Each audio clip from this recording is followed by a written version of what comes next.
If you ever wondered how Kovu and Kiara aren't cousins, even though Scar was the only other male lion in the entire franchise, I think I may have narrowed down who the other lion was.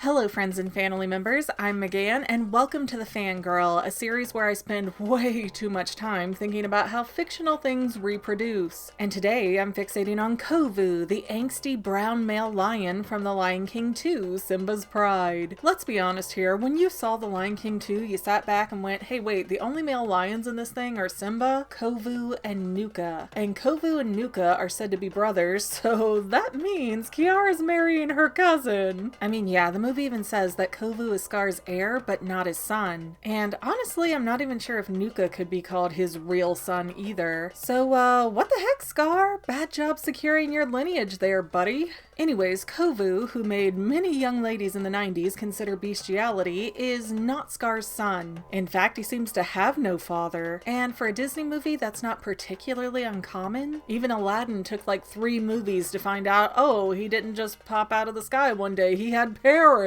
Same with Ariel's mother, but I guess at least we see other merfolk in that movie, so the possibilities are endless. The Lion King, however, operates like this closed-off breeding pool of big cats. Really, it's weird that the franchise has never budged on the question of who is Nala's dad. So I actually fielded that question myself using the official Disney's The Lion King elementary level chapter reading books from the mid-90s. Today, I'm gonna do the same thing to explain Kovu's backstory. Yay!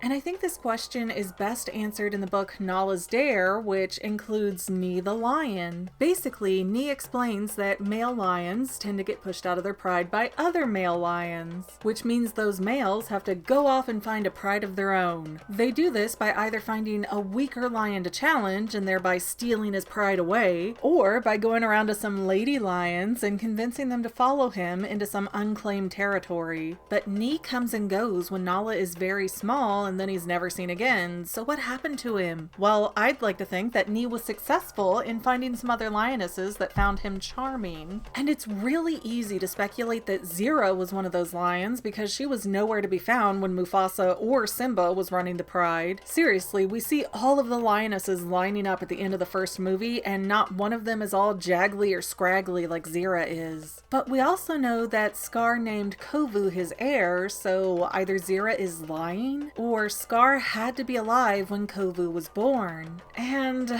that's actually pretty hard to determine because according to Britannica, lions in the wild will typically reproduce every 2 years. And that would mean that Nuka, for as big as he looks, is actually only about 2 years older than Kovu. But Kovu and Kiara look to be roughly the same age, so again it's kind of confusing. Lions live 8 to 10 years in the wild, and age 3 is considered a mature adult. So since Nuka seems like this petulant teenager type, I mean 2 years old seems about fair. But then we have Vitani, so with Vitani maybe she's 2 years older than Nuka and Kovu is 2 years younger than her? Or maybe Kovu and Vitani are twins? I can't always fix these giant plot holes, all I can do is try to make the best of them, so let me know in the comments whatever answer you prefer. But with 3 lions existing, Nuka, Vitani, and Kovu, that means somebody had to sire them, and if it wasn't Scar, then my money is on Nee. So trying to piece it all together, I think Zira wandered into Nee's pride after leaving another bad pride, and then Zira and Nee were mates for multiple years. Now the book shows Nee as this sort of dirty golden color, but it actually writes about him calling him tawny, which if you've never heard of tawny, it's a reddish, brownish, goldish color, or in short, pretty much the color of Kovu and Nuka. So based on a lack of any other evidence, Nee seems like the most plausible candidate, and that would have made Zira the queen of her pride, as it were, but then something went awry. I'm guessing that either Nee died or he was dethroned by the next male lion who came along, and that left all of Nee's children in a very vulnerable position. Typically, when a new male lion takes over a pride, he will kill that male if the male doesn't take off running, and then turn around and kill all of that male's offspring. Yes, that's right, lion coups involve killing baby Simbas, which also means that Scar was just acting naturally, I guess. So when Nee died, Nuka lost his position as next in line for the Lion Throne, and Zira had to flee to save her cub's life, so she had no title and no position anymore either. So we have Zira with her 3 young cubs, or maybe 2 cubs and she's pregnant at that point, and she's trying not to get harmed, she's wandering around, and she stumbles into Scar's pride. Being an ambitious, hurt, and kind of downright evil lady, I'm sure Zira got on Scar's good side quickly.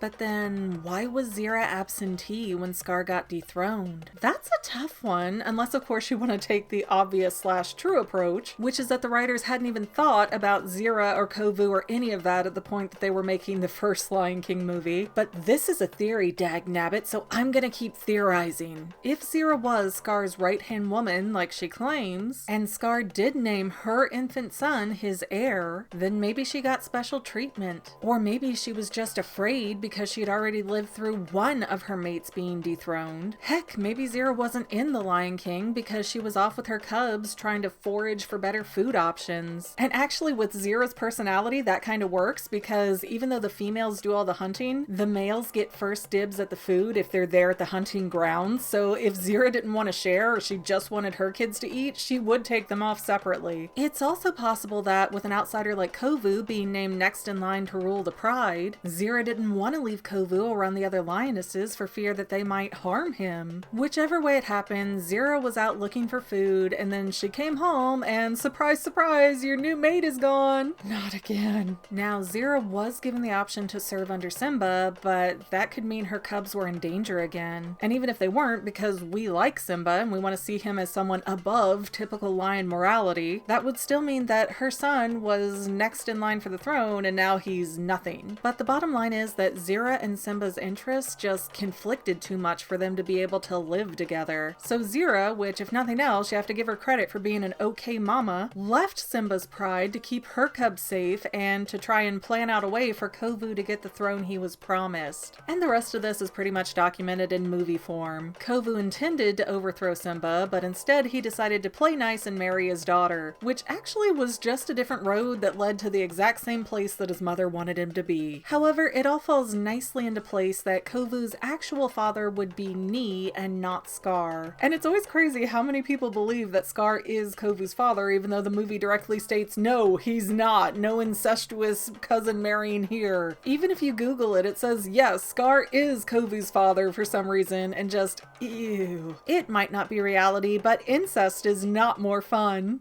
That's a tough one, unless you, of course, want to take on the obvious / true issue that the writers hadn't even fathomed Zero. Why is anybody in the kitchen? Out. Why are you going further in the kitchen? Get out!